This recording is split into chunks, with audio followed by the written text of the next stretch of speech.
भक्तों, हम सब मंदिरों में जाते हैं, दीप जलाते हैं, घंटियां बजाते हैं, 56 भोग लगाते हैं, लेकिन प्रश्न ये है कि क्या भगवान को केवल इन बाहरी आडंबरों से ही प्रसन्न किया जा सकता है? शास्त्रों में कहा गया है, ईश्वर हृदय में निवास करता है।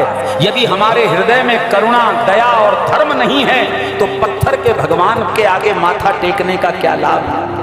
आप सबने ये पंक्तियां सुनी होंगी, मंदिर में पूजा करें, घर में करें क्लेश, बापू तो बोझा लगे, पत्थर लगे गणेश। क्या यही हमारी पूजा है? मंदिर में जाके तो हम आरती गा आते हैं, परंतु घर लौटकर माता पिता से कटु वचन बोलते हैं, पत्नी और बच्चों को अपमानित करते हैं, समाज में छल कपट करते हैं, तो फिर उस पूजा का फल कहां मिलेगा? हमारे संत महात्मा बार बार कहते हैं, पूजा केवल बाहरी क्रिया नहीं, ये भीतर की साधना है। यदि भीतर क्रोध, लोभ और अहंकार का ढेर पड़ा है तो बाहरी पूजा केवल दिखावा रह जाती है। फिर कहा गया है, पत्थर के भगवान को लगते 56 भोग, मर जाते फुटपाथ पे भूखे प्यासे लोग। भक्तों, ये हमारे समाज की सबसे बड़ी विडंबना है। मंदिरों में दूध, मिठाई, माला, वस्त्र चढ़ते हैं, करोड़ों रुपए खर्च होते हैं, लेकिन ठीक बाहर उसी मंदिर की सीढ़ियों पर कोई गरीब भूख से तड़प रहा होता है। क्या हमारा धर्म यही है? भगवान तो अनंत हैं, उन्हें भूख प्यास नहीं। भूख प्यास तो इस मानव देह की है, और ये मानव देह ही ईश्वर का साक्षात रूप है। कबीरदास जी ने कहा है, पत्थर पूजे हरि मिले तो मैं पूजूं पहाड़, ताते तो चाची भली, पीस खाए संसार।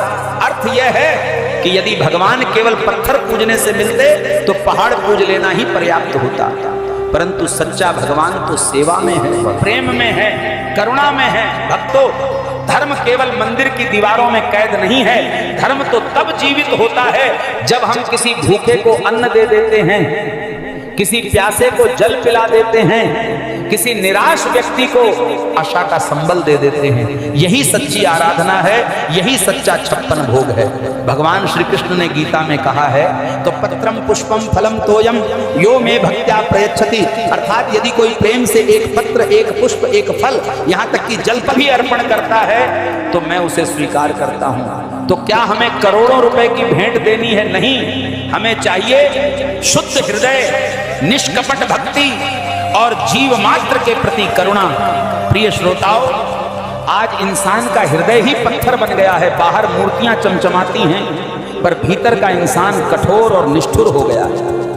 हमें ये कठोरता तोड़नी है। भजन पूजन का असली उद्देश्य है कि हम भीतर कोमल बने, दूसरों का दुख समझें और उनका जीवन सुधारने का प्रयत्न करें। तो आओ संकल्प लें, हम पूजा करेंगे पर साथ ही सेवा भी करेंगे, तभी हमारी पूजा सच्चे अर्थों में स्वीकार होगी। इसी संदेश के साथ मैं आप सभी से प्रार्थना करता हूं, यही सच्चा धर्म है, यही असली भक्ति है। और अगर प्रवचन अच्छा लगा हो तो जोर से बोलो जय श्री राम। सब्सक्राइब ठोको और इसे इतना शेयर करो कि बंदर बाबा की वाणी हर गली, हर जंगल और हर इनबॉक्स तक गूंजे।